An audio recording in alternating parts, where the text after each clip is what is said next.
Aquí empezó todo, cuando en el año 710, el bereber Tarik desembarcó en el extremo meridional de Europa en una labor de reconocimiento con vistas a la conquista de Hispania. Tarifa, que lleva el nombre del guerrero, se convertiría un siglo después en el punto de inicio de la conquista almorávide del reino de Sevilla.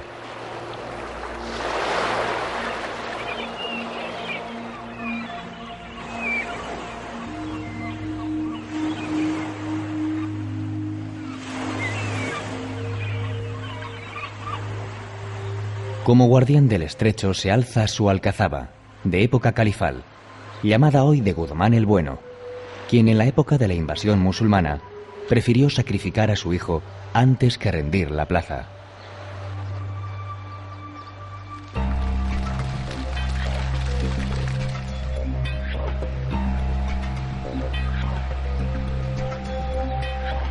La villa se protege de las fuertes ráfagas del poniente y del levante tras sus murallas. De ellas sobresale la Puerta de Jerez, buena muestra de la mezcla de culturas con un arco gótico y otro de herradura.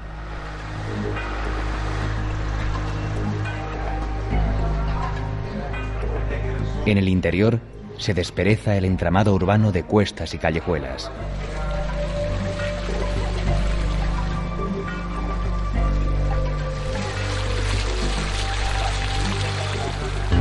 Perseguir las olas es uno de los atractivos de la costa.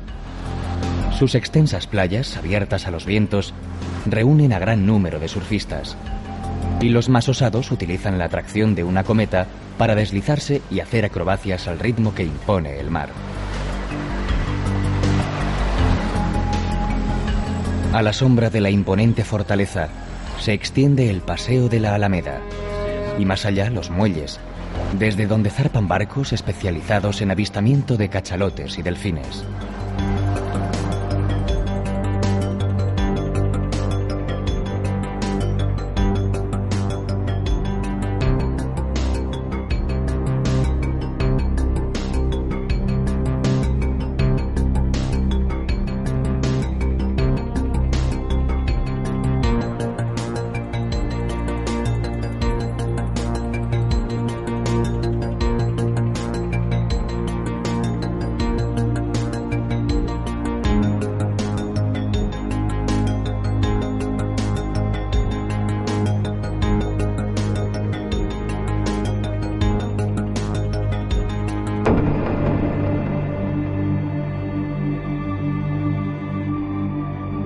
Encaramada en lo alto del cerro del castillo, desde donde mira las tierras de pastoreo del Toro Bravo, Medinasidonia enseñorea su pasado mestizo. En su subsuelo se oculta la romana Asido Caesarina, que hoy ofrece un sugerente paseo por más de 30 metros de galerías subterráneas y antiguas cloacas. Fue también importante enclave hispano-musulmán y escenario de duros enfrentamientos entre grupos yemeníes y bereberes. De la época musulmana conserva lienzos de muralla y las puertas califales de la Pastora, Belén y del Sol.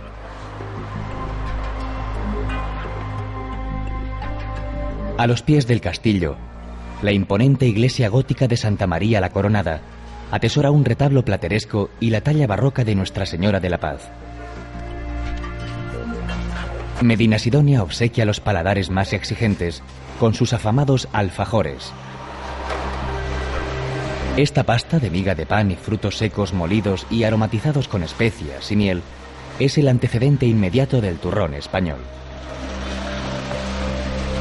La forma de elaborar los alfajores difiere según sea el pastelero, lo que ha dado lugar a numerosas leyendas, como aquella que afirma que en tiempos de los omeyas una esclava árabe llegó a conseguir su libertad gracias a la exquisitez de la fórmula que empleaba.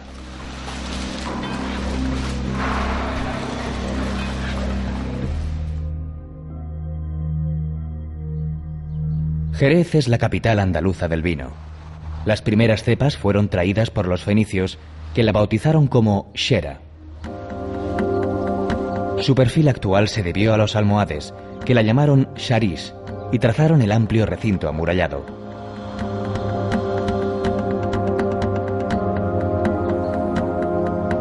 Aún se mantiene en pie el Alcázar árabe. Y en su interior, una mezquita consagrada al culto católico, bajo el nombre de Santa María la Real, conserva la sala de oración con su mihrab u oratorio, el patio de las abluciones y el alminar.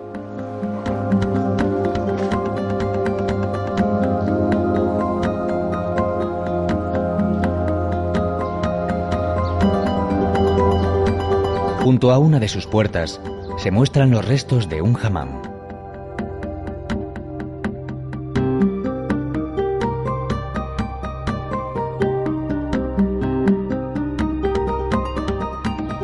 De la época cristiana se pueden admirar varios templos, como la iglesia de San Dionisio, del siglo XIII, con reforma en el XV, que se abre a la Plaza de la Asunción, donde también se alza el Cabildo Viejo, con una hermosa fachada y galería porticada.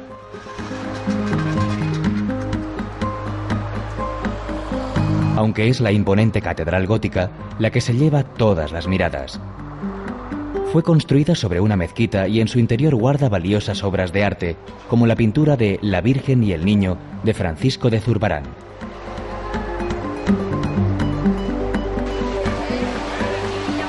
Haciendo gala de su pasado y presente vinícola, Jerez presenta un muestrario de opulentas bodegas que, como catedrales, se levantan en la ciudad.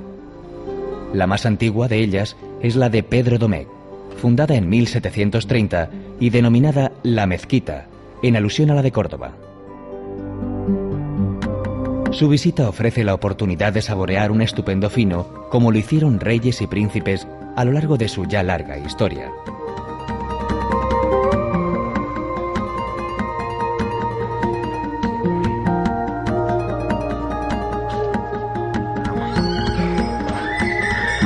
Jerez se vanagloria de sus vinos, su buen flamenco y también de los caballos cartujanos de largas crines que nunca pierden el compás.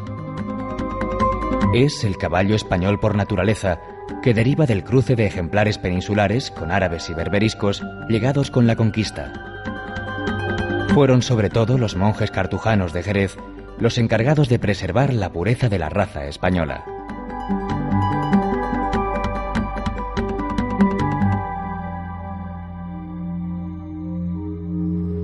Subida a una enorme peña ceñida por el río Guadalete, Arcos de la Frontera muestra al viajero su cara blanca y reluciente. Su caserío cumple todos los parámetros del arquetipo andaluz, con sus calles angostas salpicadas con descomunales iglesias, conventos y palacios.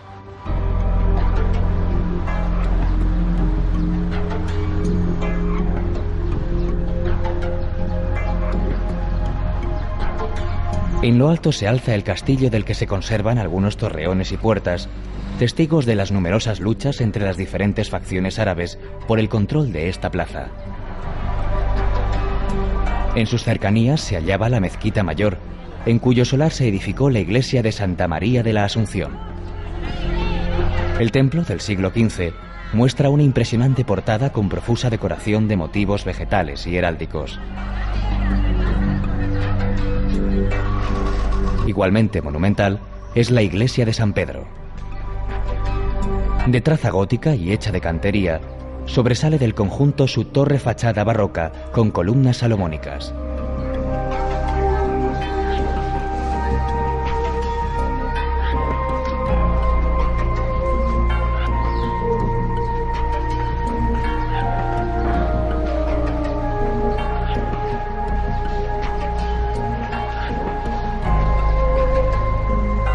Del casco antiguo se sale por la Puerta Matrera, el principal vestigio del perímetro amurallado que defendía la villa medieval.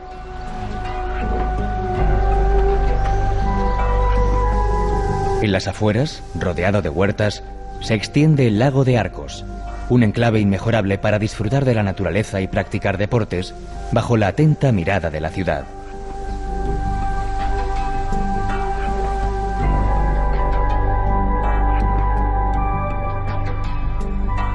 Calificada de alegre y bulliciosa por las crónicas medievales, El paso de las diferentes culturas que albergó a lo largo de su larga historia no alteró el carácter de Sevilla, aunque sí engrosó su considerable patrimonio.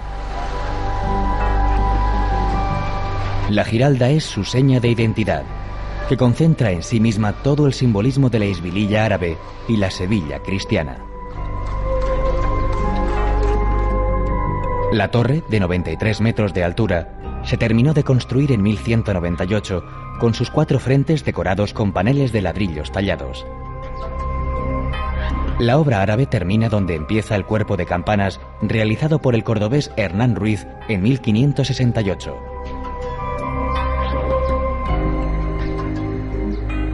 En su cúspide se colocó una estatua de la fe, la veleta conocida como Giraldillo o Giralda. Junto con la Giralda, el patio de los Naranjos, con su puerta del Perdón, son los únicos restos de la mezquita mayor que levantaron los almohades en 1172 sobre una iglesia visigoda.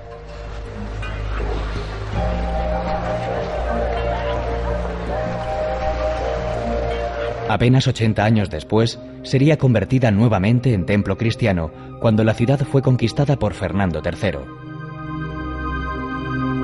En 1401, el cabildo decidió hacer obra tal que las futuras generaciones nos tengan por locos. Así surgió el tercer templo más grande de la cristiandad, después de San Pedro de Roma y San Pablo en Londres. La traza general de la catedral gótica se atribuye a Alonso Martínez, aunque en su edificación intervinieron numerosos maestros. Sobresale el mausoleo de Cristóbal Colón, cuyo viaje a la Catedral de La Habana, a donde estaba destinado, se vio interrumpido por la independencia de la última de las colonias de ultramar. Una reja del siglo XVI protege el coro y su gran órgano de 1725. La capilla real, de estilo renacentista, tiene una gran cúpula diseñada por Hernán de Ruiz en 1557. En el exterior vuelve la superposición de órdenes y estilos con otro ingrediente, el legado judío, presente aún en el turístico barrio de Santa Cruz. Sobre esta base se levantó la Sevilla imperial, con edificios tan disímiles como el austero Archivo de Indias, proyectado por Juan de Herrera, o la renacentista y barroca Casa de Pilatos, para muchos una evocación del palacio del procurador de Judea.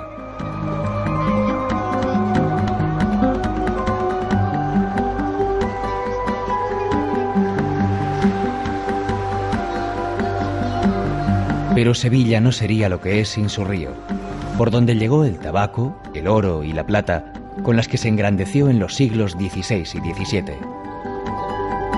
Fueron los almohades los que reforzaron las murallas de la ciudad, sobre todo por la vertiente del Guadalquivir, y completaron la defensa del puerto con la Torre del Oro, que contaba con una gemela en la orilla opuesta. Y en la margen derecha del Guadalquivir, Triana, barrio emblemático con su calle Betis, que ya en tiempos era descrita como el mejor lugar del mundo para pasar las noches de luna llena.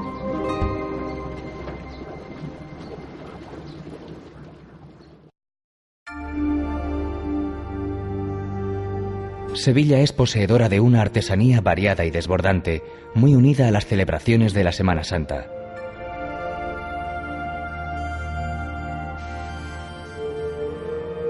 La tradición del bordado religioso con hilos de oro y plata, seda y terciopelos es uno de esos oficios de antaño que sorprenden por sus diseños y la maestría de la realización.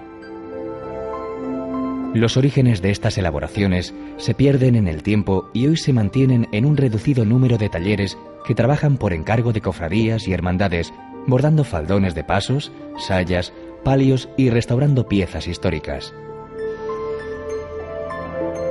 La presencia de bordadores en Sevilla aparece en algunos documentos legales del año 1403, pero la primera noticia oficial sobre el bordado sevillano se remonta a 1435, año en el que los artesanos fueron autorizados a reunirse en corporaciones y redactar su ordenamiento. En un principio fue un arte reservado a los hombres, pero ya hacia finales del siglo XV se tuvo noticia de las primeras bordadoras hispalenses.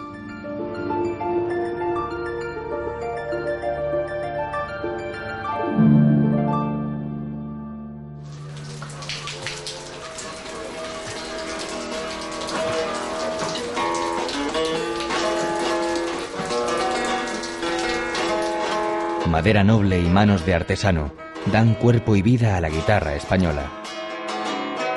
La guitarra es como un puzzle, un todo articulado. Primero hay que elegir las maderas de primera calidad con las que se va a construir. Después empieza una labor artesanal que, en esencia, es la misma que hace más de 100 años, cuando la de 6 cuerdas alcanzó su mejor sonido, belleza en el tono y proyección. Después de seleccionadas, las maderas se calibran o, lo que es lo mismo, se les dan las medidas exactas. El siguiente paso es empezar a ensamblar las piezas, unir la tapa a los aros, el mástil a la caja. Con la estructura hecha, se lija y se fija toda la madera. Luego se barniza y se le da el acabado final en un proceso que dura, como mínimo, un mes de paciente laboreo.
Córdoba fue durante más de 200 años una de las ciudades más espléndidas del mundo civilizado. Primero sería emirato independiente con Abderramán I y después califato, proclamado por Abderramán III. A pesar del tiempo transcurrido, el corazón de Córdoba palpita en su mezquita catedral.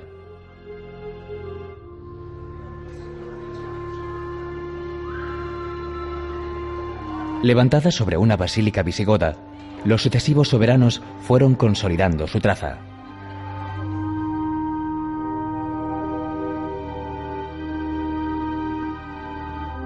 Al-Hakam II mandó construir el Mirab, que está precedido por la Maksura, el espacio reservado al califa.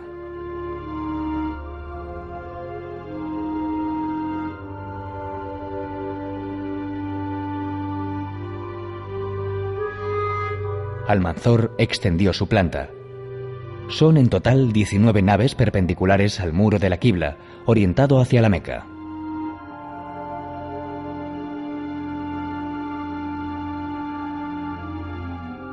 Las columnas soportan 2 niveles de arcos, el primero de herradura y el segundo de medio punto. Un bosque de columnas, como acuñara el romántico Théophile Gautier, al referirse a la sala de oración como una vegetación de mármol que hubiese brotado espontáneamente del suelo.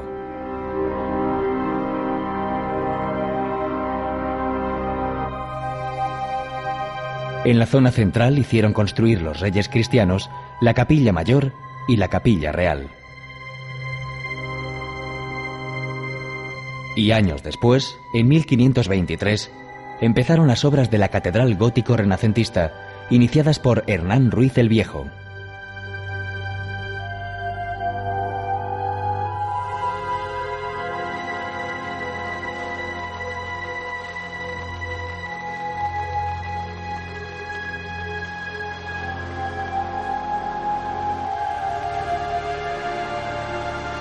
La amalgama de estilos que ostenta la mezquita se prolonga en el barrio judío con sus calles blancas y estrechas, enmarcadas por las murallas de la ciudad, en su mayoría árabes, lo mismo que la Puerta de Almodóvar. En el barrio hebreo, la estatua de Maimónides recuerda al más grande pensador hispano-judío. También destacó en el campo de la medicina, como Averroes, el filósofo de Al-Ándalus, nacido en el seno de una noble familia cordobesa.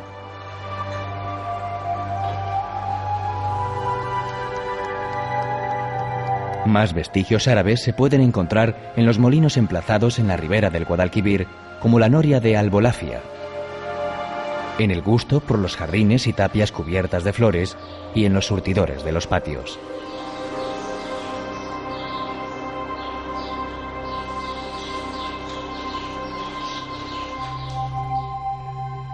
También de procedencia andalusí es la artesanía. La labor de repujar la piel curtida de cordero o cabra nació en el Califato de Córdoba. Los cordobanes, a los que también se les añaden hojas de plata y pan de oro, fueron famosos en toda Europa y hoy, junto con otros trabajos artesanales de gran tradición, como la joyería y la orfebrería, buscan su sitio en los tiempos modernos.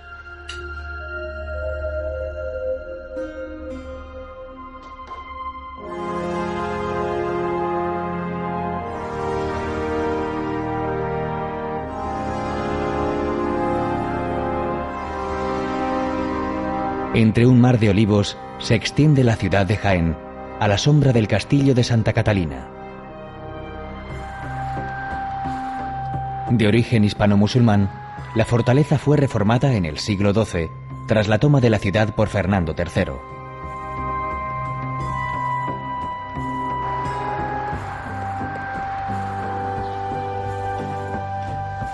Pero sin duda, el monumento más representativo de la cultura andalusí que alberga Jaén son los baños árabes del Palacio de Villalompardo. Debieron realizarse entre los siglos XI y XII y sobre ellos se construyó el palacio en el siglo XVI. Así permaneció hasta que fueron descubiertos en 1913. El hammam es una adaptación de las termas romanas que en el caso del Islam unía a los motivos de higiene y placer el deber religioso de las abluciones. La organización de las estancias seguía un esquema fijo. La primera servía de vestíbulo para recibir a los clientes. A continuación, se abría la sala fría donde se dejaba la ropa y se recogían toallas y calzado. Le seguía la sala templada con estanques y la de calor. Debajo de esta estructura, una red de conductos que partía de la caldera distribuía el calor. En los laterales se abrían alcobas cubiertas con bóvedas que servían para descansar y recibir masajes.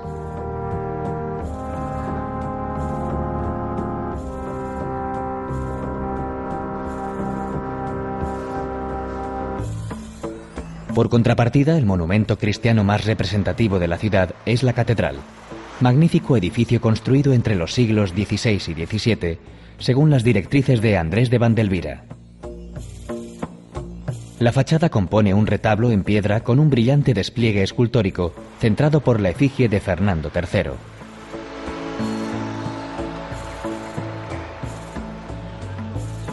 Compite en suntuosidad con este templo la iglesia de la Magdalena, de estilo gótico. Fue levantada sobre una mezquita de la que aún se reconocen la base del gran alminar, convertido en campanario, y el patio de las abluciones.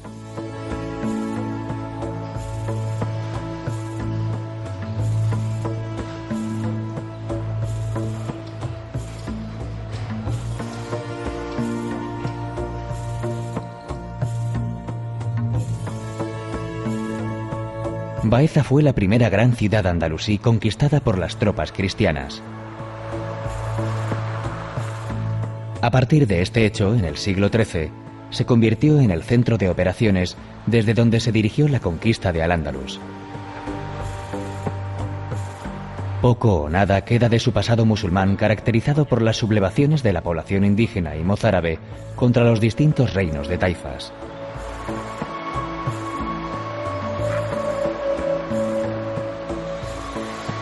El mejor pórtico para introducirse en la arquitectura de Baeza es la Plaza del Pópulo. En el centro está la Fuente de los Leones, el símbolo de la ciudad, compuesta por elementos procedentes del yacimiento romano de Cástulo. A un lado se alza la Puerta de Jaén, de época musulmana, reformada con la adición del Arco de Villalar, que conmemoró la victoria de Carlos V sobre la rebelión de los comuneros.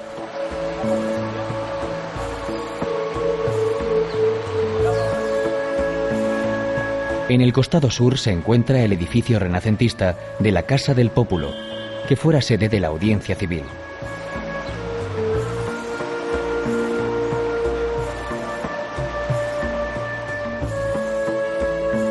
Otra plaza, la de Santa María, con su pequeña fuente, es el corazón de la ciudad medieval amurallada.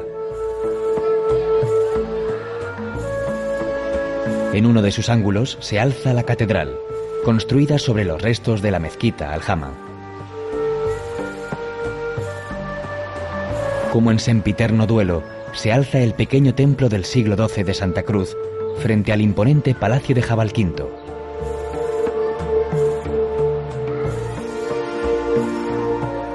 Ejemplo de arquitectura civil, la mansión ostenta una de las fachadas más asombrosas del gótico flamígero.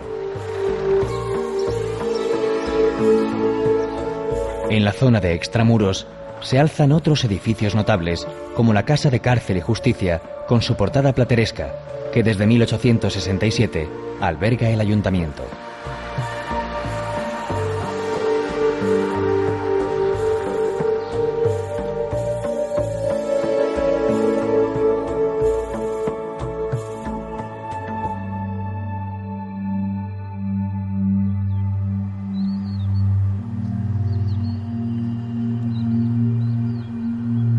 Entre las grandes extensiones de olivares que adornan los suaves cerros, se dibuja Úbeda, conocida como la joya del Renacimiento.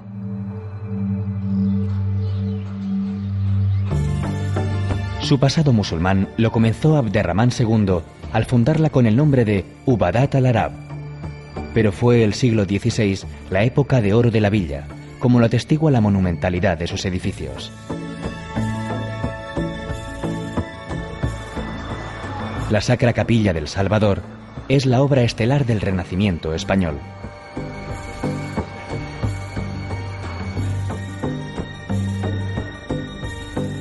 Fue proyectada por Diego de Siloé como panteón familiar para el secretario de Estado de Carlos V, Francisco de los Cobos. La portada se asemeja a la Puerta del Perdón de la Catedral de Granada, con forma de arco triunfal profusamente decorado.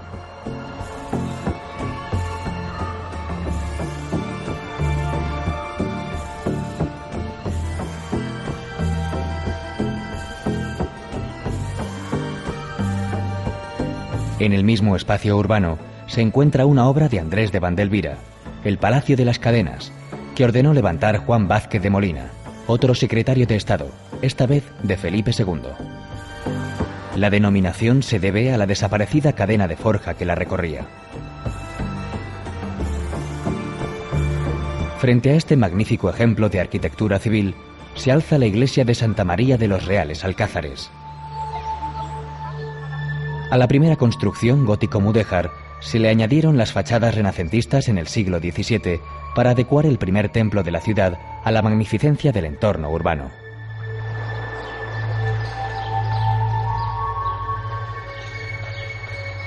Salpicados por el entramado del casco antiguo, se pueden ver muchos palacios, edificios civiles e iglesias que completan el vasto catálogo de esta villa, patrimonio de la humanidad.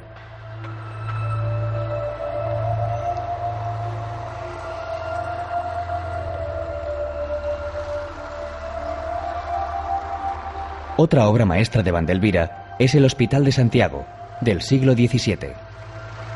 Sobresale la portada con el relieve alusivo al apóstol y las torres de los extremos.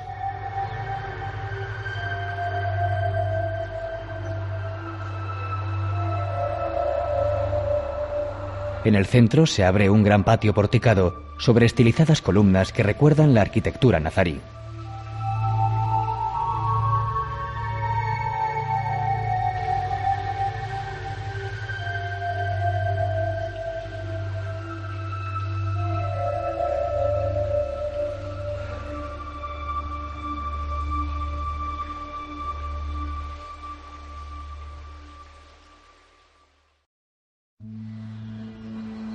Corría el año 929, cuando Abderramán III se proclamó príncipe de los creyentes con el califato independiente de Bagdad y Córdoba como capital.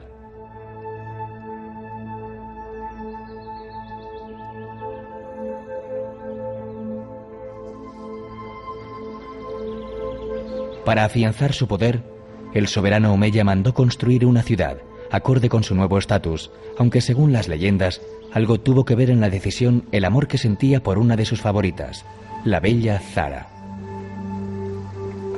Amor o poder, lo cierto es que la ciudad andalusí de Medina Azahara se levantó en apenas 40 años, con una suntuosidad propia de las 1001 noches.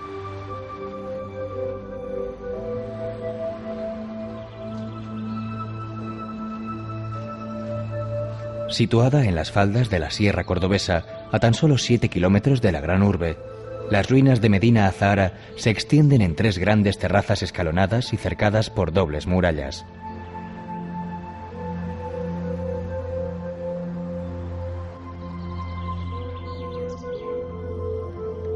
En el centro se encontraba el palacio y la mezquita, jardines con albercas y surtidores, mercados y dependencias administrativas.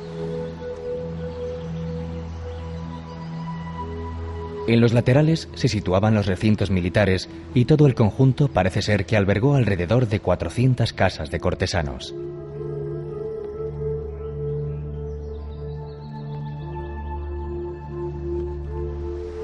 La decoración sigue los parámetros del Al-Ándalus, con tableros de piedra que representan el árbol de la vida y arcos de herradura apoyados en alfices decorados con profusión de motivos geométricos.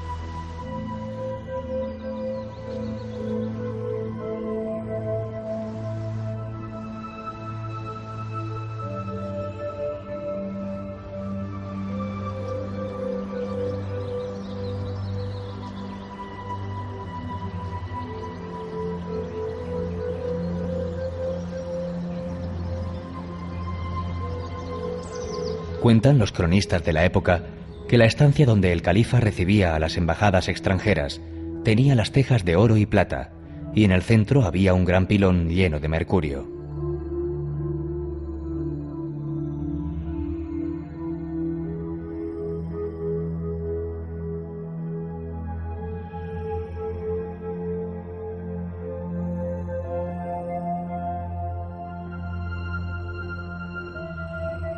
Apenas 7 décadas duró el sueño.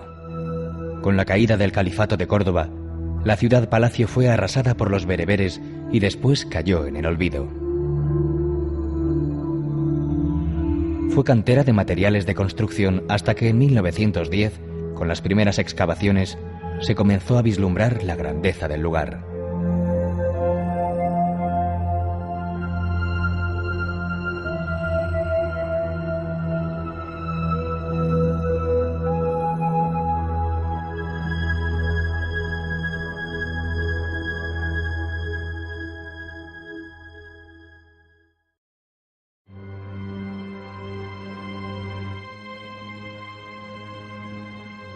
Algeciras fue la primera ciudad conquistada por los musulmanes en Andalucía.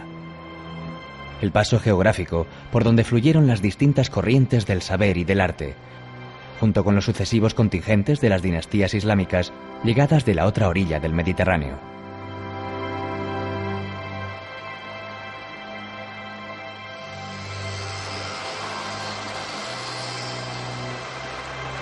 Desde que recibiera su nombre árabe de Al-Jazira a Al-Hadra, la Isla Verde, allá por el año 711, la población fue sometida y asolada en múltiples ocasiones. De ahí que guarde poco de su pasado, tan solo en el corazón del barrio antiguo, en torno a la Plaza Alta, con la iglesia de Nuestra Señora de la Palma y la capilla de Nuestra Señora de Europa.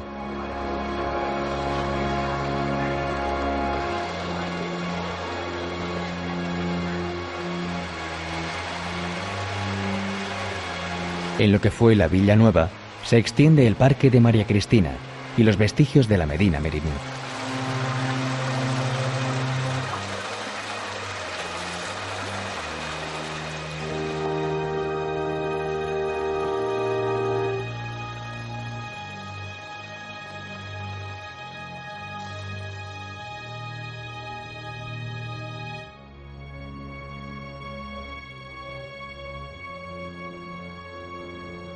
En Ronda todo es grandilocuente, asombroso y magnífico. El Tajo, el puente que lo salva y la ciudad que se asoma al abismo.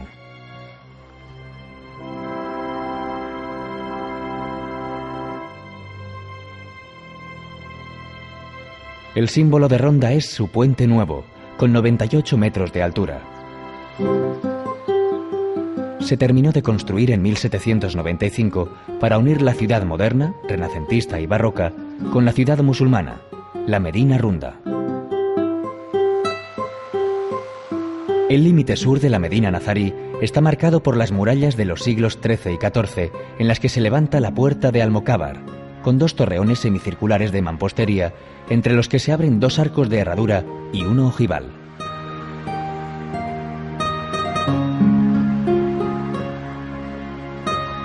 La iglesia de Santa María de la Encarnación, en la que conviven los estilos renacentista, gótico y barroco, señala el centro de la ciudad musulmana.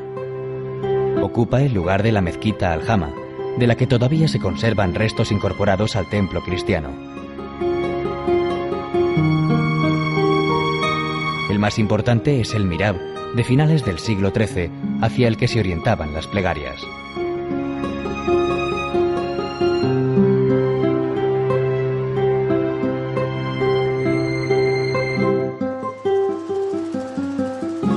De mediados del siglo XIV es el alminar de San Sebastián, que perteneció a una mezquita de barrio, uno de los más de 20 oratorios que llegó a tener la población.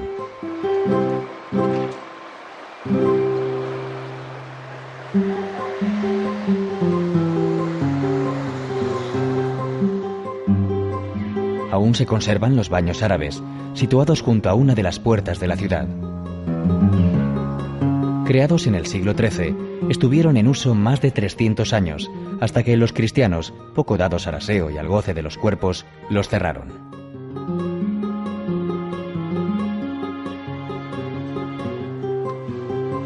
Una fachada con portada clásica y 2 miradores dan acceso al Palacio de Mondragón, colgado sobre el Tajo. Según la leyenda, fue residencia de los príncipes musulmanes y sirvió de alojamiento a los reyes católicos. Hoy, con sus patios porticados y jardines, alberga interesantes hallazgos que ilustran la historia de Ronda.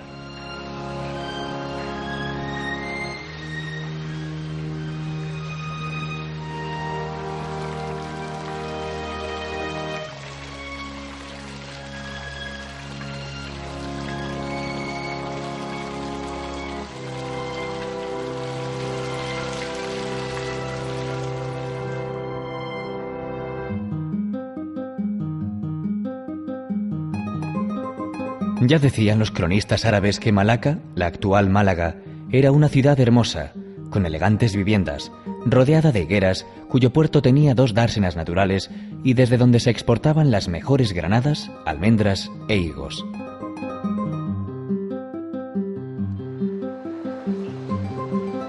Testigo de aquel pasado de esplendor fue la Gran Alcazaba, comenzada a construir en el siglo XI, cuando la ciudad estaba gobernada por los hamudíes, uno de los reinos de taifas en que se dividió al-Ándalus cuando cayó la dinastía omeya cordobesa.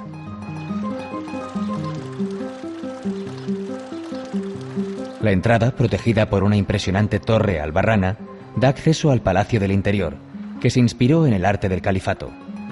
Algunas de las columnas que sustentan los arcos son fustes y capiteles romanos tomados de las ruinas de los alrededores.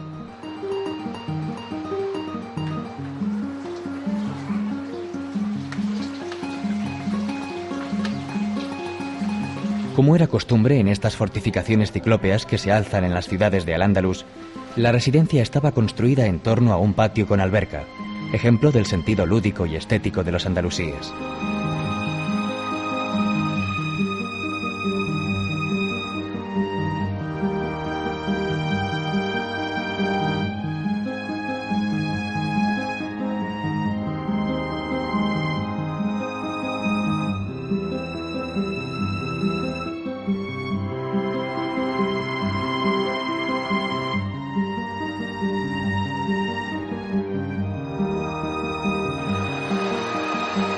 Junto a la alcazaba, la puerta de Atarazanas, construida en época de Yusuf I, conserva un arco de herradura con la divisa nazarí que proclama que solo Dios es victorioso.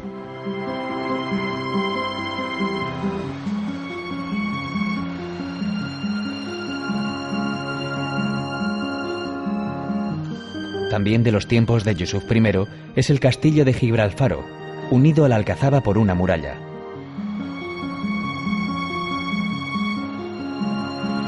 Detrás de este imponente sistema defensivo se despliega el centro histórico de Málaga. El teatro romano del siglo I recuerda que esta es la segunda ciudad más antigua de la península después de Cádiz. Fue asentamiento de fenicios, griegos, romanos, bizantinos y visigodos antes de la llegada de los árabes. La catedral, levantada sobre una mezquita, es una interesante mezcla de renacimiento y barroco.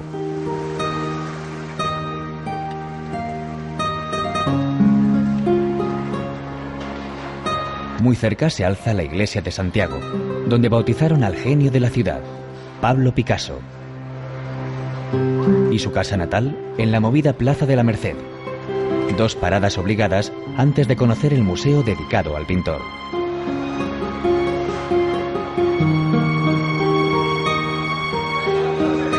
Otro museo, esta vez del vino, es la Casa de Guardia, la tasca más antigua del lugar, donde se pueden catar los dulces vinos malagueños. Se cuenta que hasta la mismísima Isabel II visitó en más de una ocasión esta casa y suspiró de satisfacción ante el néctar que salía de algunas de las barricas. Pero Málaga es una villa marinera con buenas playas bañadas por el Mediterráneo. Un mar de culturas que no puede menos que rendirse ante el ingenio que despliegan los malagueños en esos oportunos chiringuitos a pie de playa.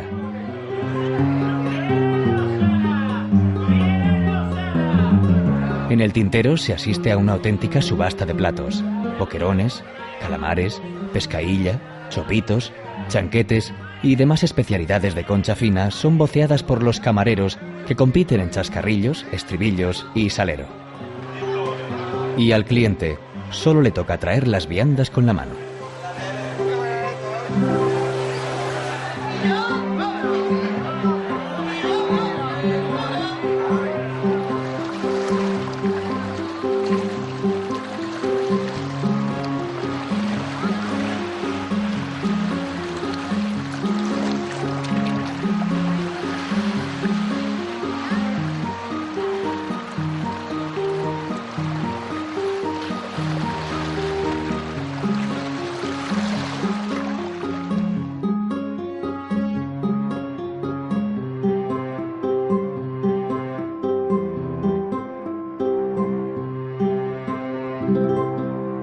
Almería, fundada por Abderramán III en el siglo X con el nombre de Almarilla, fue la puerta marítima de Al-Ándalus.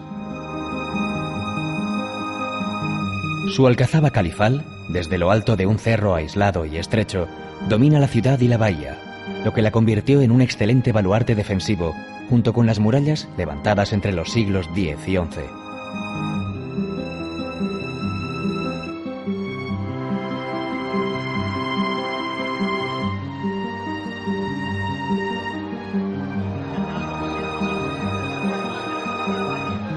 Cuesta abajo se ubica la catedral, ejemplo de iglesia-fortaleza que se terminó de construir en el siglo XVII bajo la dirección de Diego de Siloé.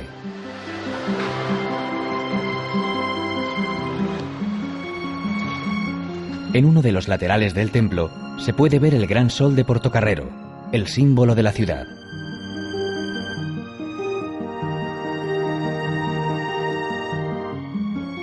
Sobre una antigua mezquita se levantó la iglesia de San Juan, que conserva el mirab del siglo X y los adornos de estuco.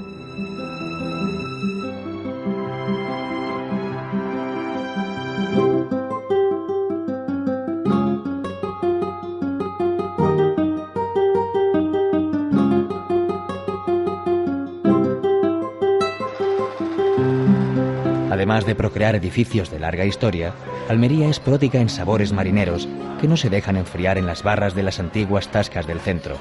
La más famosa es Casa Puga.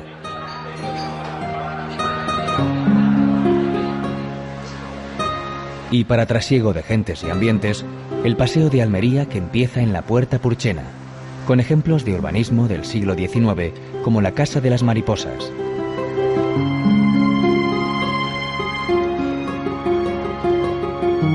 Del siglo XIX es también la peculiar estructura metálica del cable inglés, en la playa de las Almadrabillas.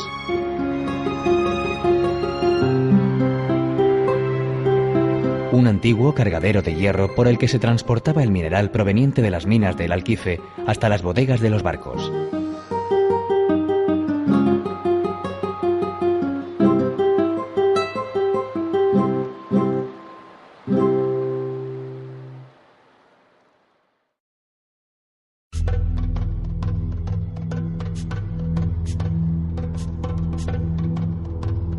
África está cerca, y con ella Ceuta, a tan solo 20 kilómetros de las costas andaluzas.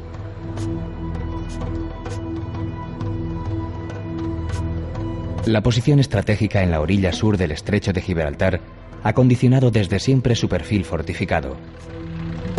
Las murallas más antiguas que se conservan son obra de los portugueses, que gobernaron la plaza hasta el último tercio del siglo XVI. La parte más nueva de las murallas reales fue levantada entre los siglos XVI y XVIII por la corona española. Uno de sus mayores atractivos es el foso navegable que une las aguas de los dos mares que bañan la ciudad autónoma, el Atlántico y el Mediterráneo.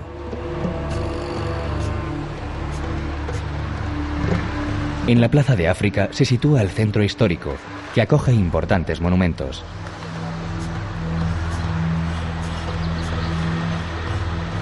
El Palacio de la Asamblea, sede del gobierno, fue inaugurado en 1927.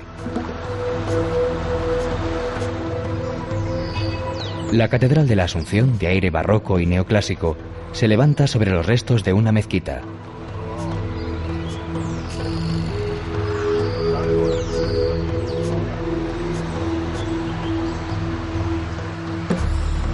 El santuario de la Virgen de África data de comienzos del siglo XVIII y alberga en su interior la imagen de la patrona de la villa.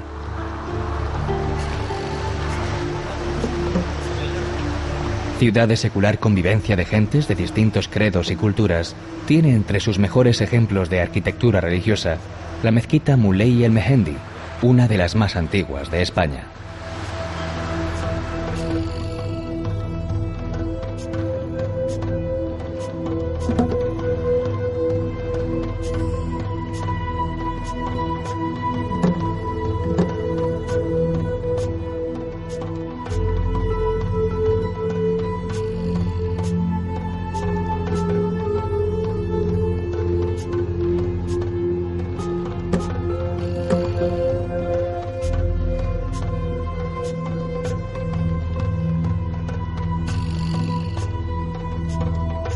Fue fundada por los fenicios hace 27 siglos con el nombre de Rusadir, y desde entonces Melilla ha sabido albergar a todas las culturas que han pasado por ella. En 1497, la villa, antes romana y musulmana, se integra a las coronas de Aragón y Castilla. En esa época, y hasta bien entrado el siglo XIX, se levantaron los recintos amurallados de Melilla la Vieja, un complicado trazado de pasadizos, callejuelas y murallas que protegían a los habitantes de la ciudadela.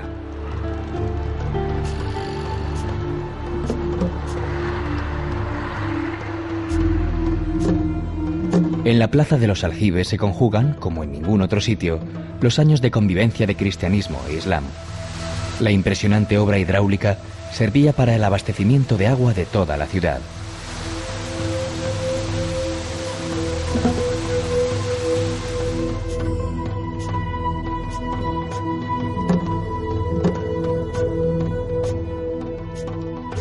La Plaza de Santiago acoge la capilla del mismo nombre, con una bóveda gótica, única en el continente africano.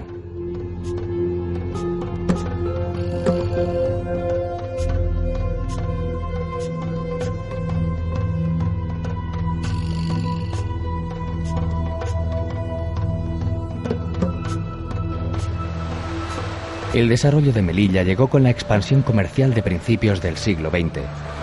Enrique Nieto, discípulo de Gaudí, la convirtió en la segunda ciudad, tras Barcelona, que posee importantes muestras de arquitectura modernista, y a la avenida Juan Carlos I en una de las mejores rutas para comprobarlo.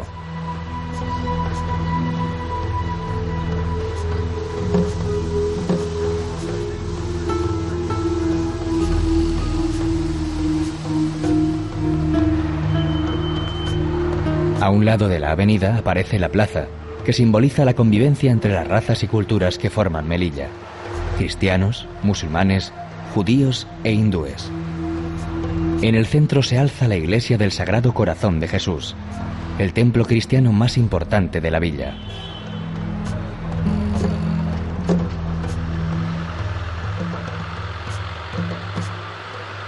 La mezquita central cuenta con un oratorio de Enrique Nieto, al que también pertenece el proyecto del templo judío, la sinagoga de Or Zarua.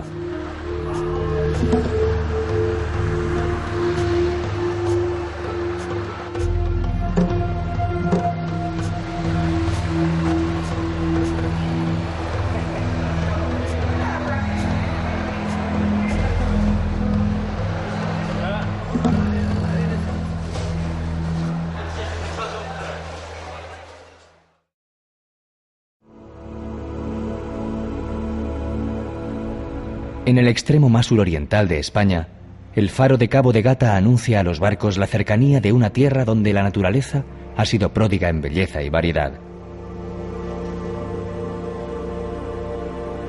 El Parque Natural de Cabo de Gata-Níjar abarca la sierra y una franja de 1 milla de anchura paralela a la costa. El paisaje muestra importantes relieves volcánicos que penetran de forma abrupta en el mar, formando espectaculares acantilados como el de las Sirenas, en alusión a las focas monje que hace unas décadas ocupaban estas rocas.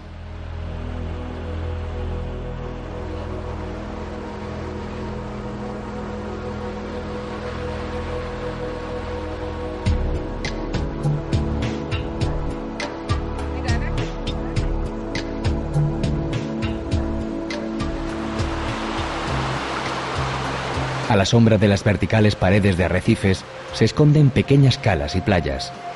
La de Mónsul, con el cerro de la Vela Blanca detrás y las crestas de magma, parece un espacio lunar.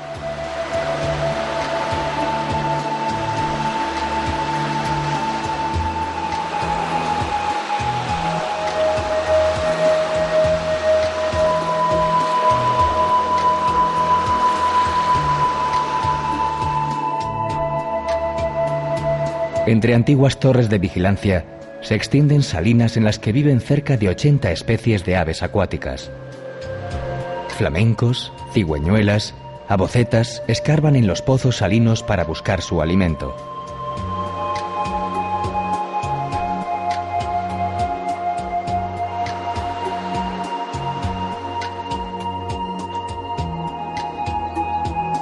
El Campillo de los Genoveses y su espectacular panorama de chumberas va a dar a la playa del mismo nombre, la segunda más extensa del parque natural. Las dunas fósiles recuerdan al contingente de genoveses que desembarcó en la Edad Media para luchar contra los corsarios.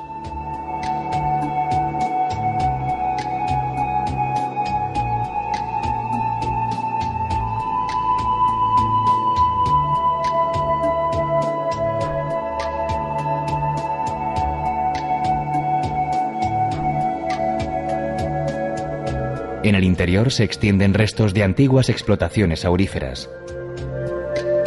En una de ellas, en el Cortijo del Fraile, ocurrió en 1928 el crimen que inspiró a García Lorca para escribir Bodas de Sangre.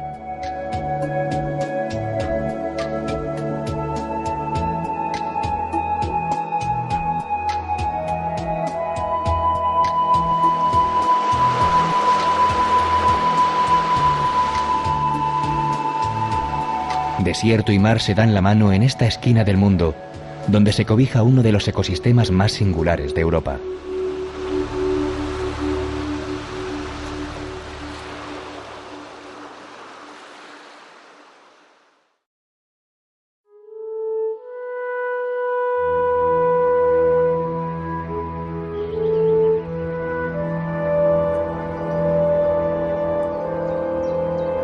Al fondo de la Vega del Genil y al pie de la Sierra Nevada, la garnata hispano-musulmana ofrece su embrujo único.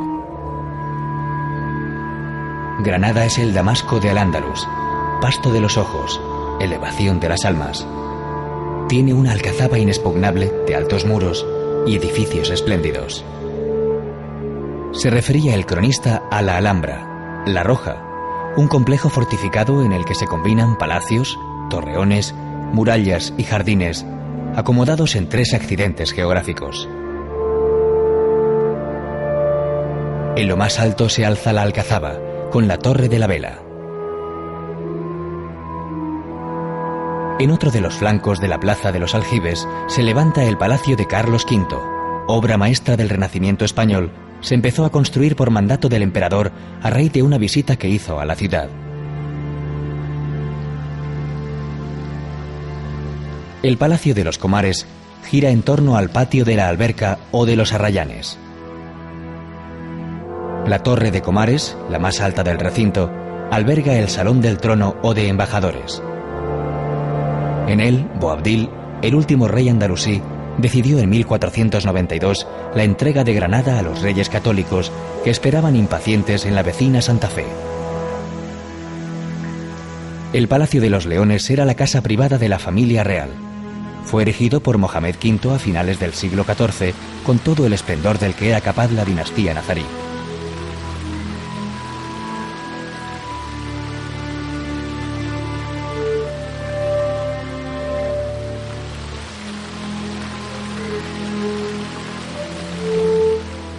En las proximidades están los baños reales, quizá las estancias más completas con sus juegos de luces y sombras, de misterio, de placidez, de silencio y de olvido.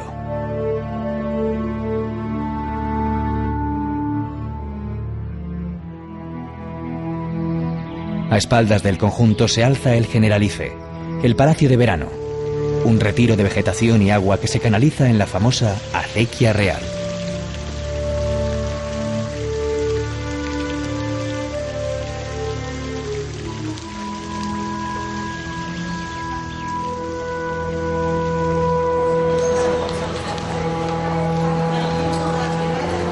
En la alcaicería se desarrollaba el comercio de productos de lujo, que en Granada se centraban en la seda y hoy mantiene su función original albergando tiendas de artesanía.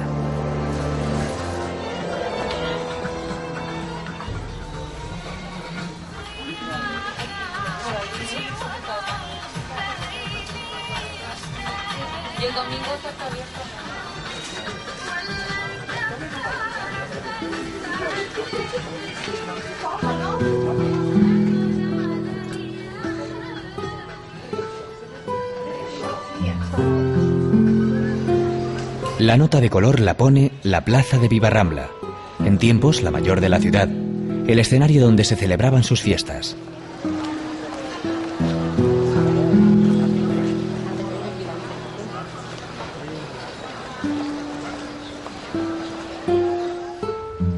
El Corral del Carbón del siglo XIV es un ejemplo de aquellas alhóndigas o fondas de mercaderes.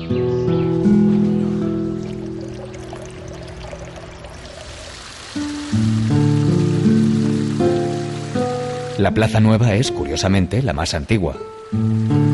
A ella se abren 2 edificios emblemáticos, la Chancillería y la Iglesia Mudéjar de Santa Ana.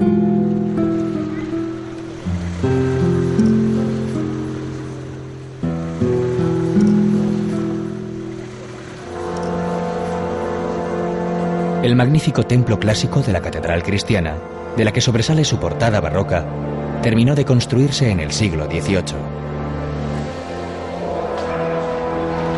La capilla real fue realizada por Enrique Egas para servir de panteón a los reyes católicos. A unos pasos se encuentra la Madrasa, fundada por Yusuf I como centro de estudios de jurisprudencia, medicina, literatura, teología y matemáticas. La monumental puerta de Elvira comunicaba el Albaicín con la Medina que creció a orillas de la Vega.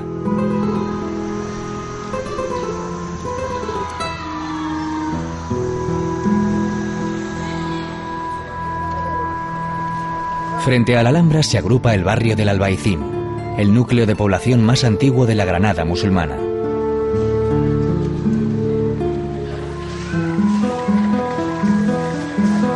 Aún conserva numerosas casas moriscas, restos de mezquitas, aljibes y un regusto andalusí que se respira en su entramado urbano.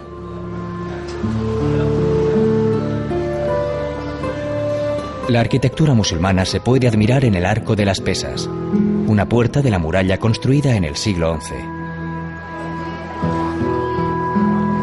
En la parte más alta, el mirador de San Nicolás muestra una de las mejores panorámicas de la ciudadela nazarí.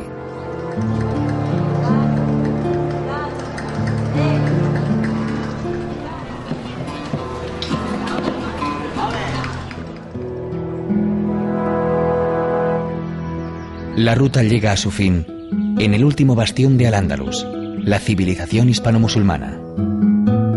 Sorpresa de propios y extraños que la contemplaron con fascinación, como relata aquel romance en forma de diálogo imaginario entre Juan II de Castilla y su aliado y pretendiente al trono granadino, Yusuf IV. ¿Qué castillos son aquellos? Altos son y relucían. La Alhambra era, señor, y la otra es la mezquita. Los otros, los alixares, labrados a maravilla. El otro, Torres Bermejas, castillo de gran valía. El otro, el Generalife, huerta que par no tenía.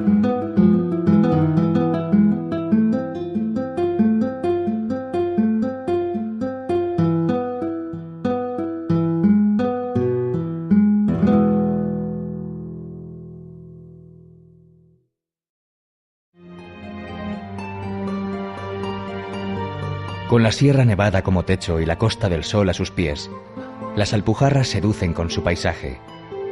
Cimas abruptas, hondos barrancos, fértiles valles, vergeles y emparrados por los que se dejan ver restos de fortificaciones medievales.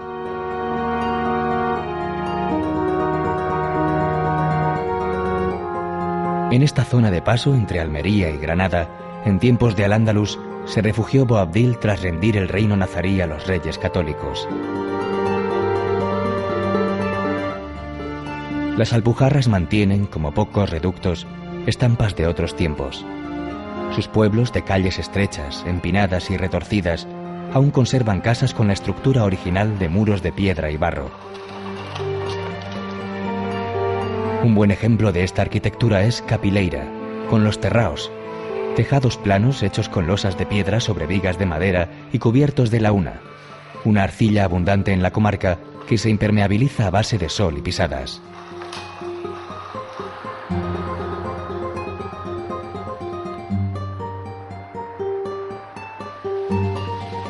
También destacan los tinaos, especie de pórticos o galerías sobre las calles que unen las viviendas. O las conducciones del agua a través de acequias y canales, como se pueden ver en Pampaneira, en donde se ha recuperado el buen quehacer de la artesanía alpujarreña.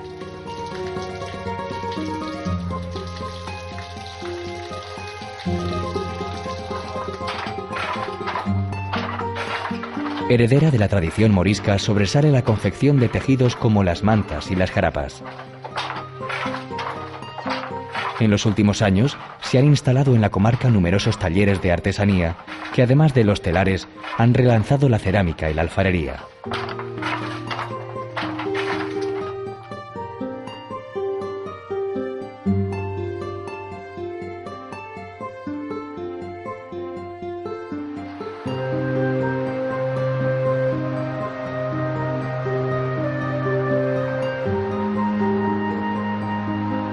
La gastronomía tiene un especial signo de identidad entre Vélez.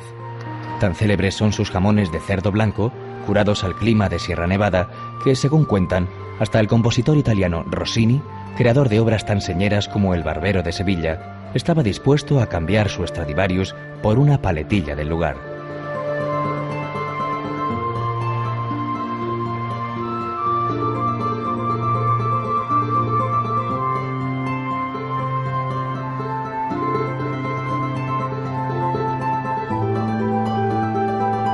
Tanto como saborear su jamón, merece la pena una excursión a las 7 lagunas para contemplar las espectaculares vistas del entorno.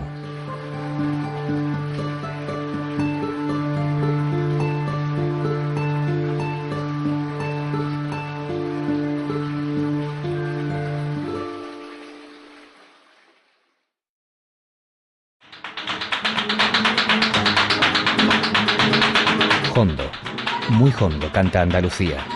Bate palmas y taconea con fuerza, al compás de su baile más universal.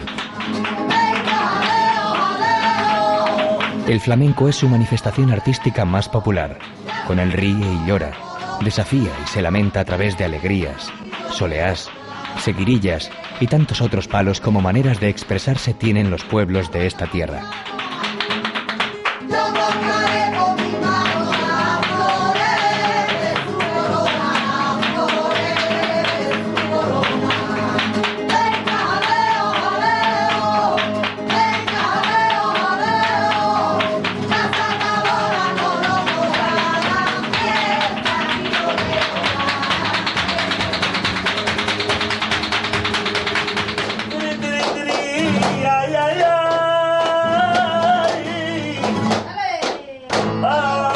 Apenas 2 siglos de existencia nos separan de aquella primera tonada de la historia, sin baile ni guitarra, solo cante, que se asentó en el triángulo formado por Triana, en Sevilla, Jerez y Cádiz. El enclave en el que el flamenco dejó de ser una expresión folclórica para convertirse en un género artístico. Pero sus orígenes se hunden en los misterios del tiempo y en profundos mestizajes que se transmitieron de generación en generación.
Hay que remontarse a la España musulmana y los cantos monocordes islámicos, de donde pueden venir elementos que definen al género flamenco. Hay también quien atribuye su creación a los gitanos, que llegaron a España en el siglo XV. Y tampoco se puede olvidar la música judía o las canciones populares mozárabes.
Hasta mediados del siglo XIX no aparece la palabra flamenco para hacer referencia a los cantes y bailes de la región andaluza, aunque poco se sabe de dónde procede.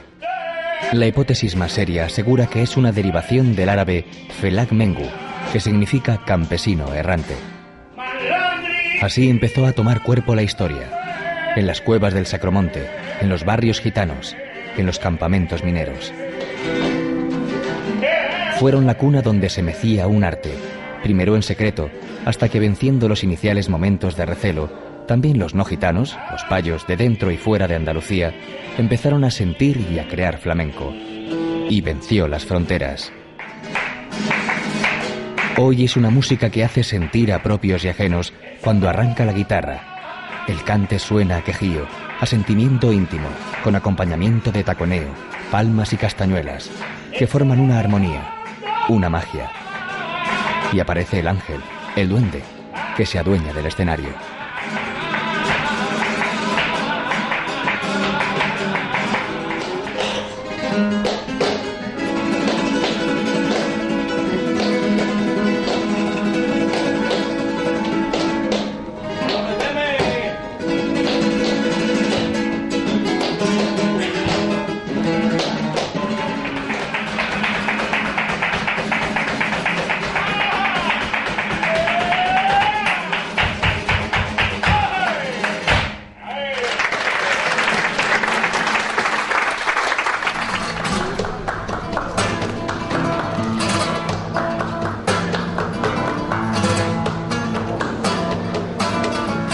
Ay, ay, ay, ay, uy.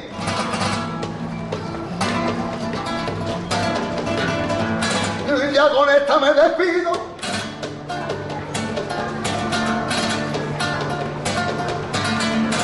Me tienen que perdonar.